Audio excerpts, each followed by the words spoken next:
Tarbiyah Sunnah Channel. Lillah, nyunnah, merenah.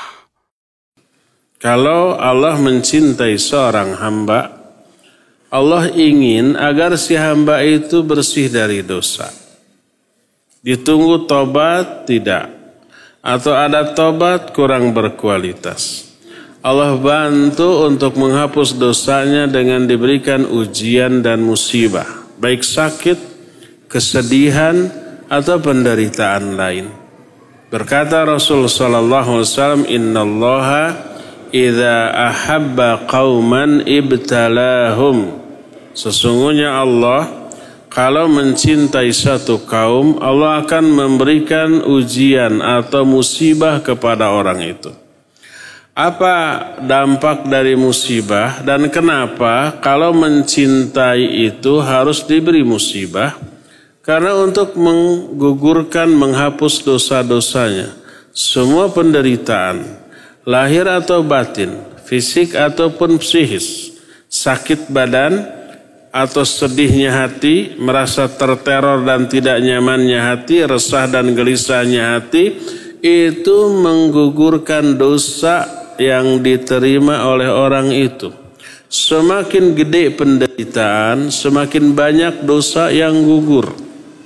Oleh karena itulah, pernah dan sering saya ungkapkan, ketika seorang sahabat mendengar Nabi SAW menyatakan tidak ada yang menimpa seorang muslim, baik itu penyakit, kelelahan, kesedihan, resah dan gelisah, kecuali Allah akan menggugurkan dosa orang-orang itu. Mendengar itu seorang sahabat tertarik, tergiur, ingin bersih dosa. Lalu dia berdoa kepada Allah, "Ya Allah, sakitkan saya seumur hidup." Kenapa dia minta sakit? Agar dosa-dosanya apa? Berguguran dari dirinya. Tapi jangan sampai sakit saya ini menghalangi saya dari 3 hal. Dari sholat berjamaah, dari haji, dan dari jihad. Sejak saat itu badannya panas sampai matinya.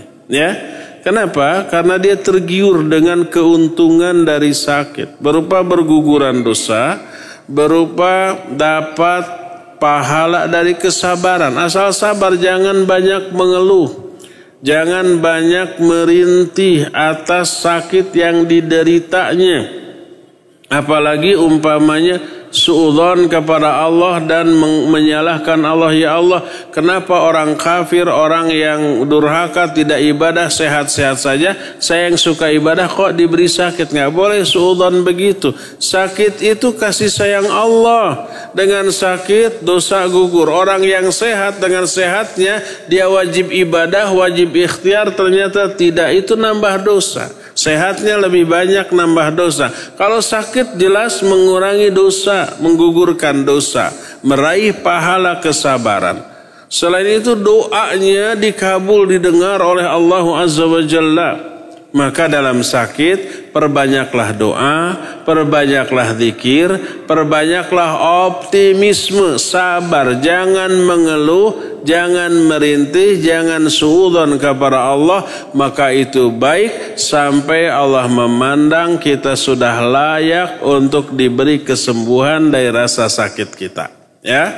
Boleh nggak kita ikhtiar berdoa untuk sembuh dan ikhtiar untuk sembuh? Boleh. Nabi SAW memerintahkan, tadawau fa inna likulli da'in dawa. Berobatlah kalian, karena setiap penyakit itu pasti ada obatnya. Beliau memerintahkan untuk berobat. Silakan ikhtiar, berobat dengan cara ikhtiar yang dibolehkan oleh syariat. Hindari pengobatan yang dilarang oleh syariat. Jangan pergi ke dukun yang sekarang disebut dengan sebutan orang pintar walaupun tak bergelar gitu ya. Jangan sampai datang ke tukang ramal, tukang dukun yang seperti itu. Datanglah ke dokter.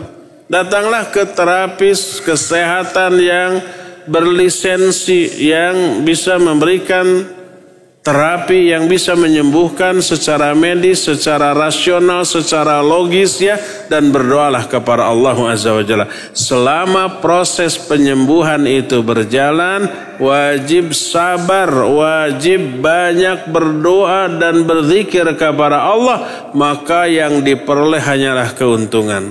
Ya dosa berguguran, ya pahala dari kesabaran terus Allah limpahkan, ya doanya selalu dikabul oleh Allah, ya kemuliaannya diangkat jauh lebih tinggi daripada sebelumnya.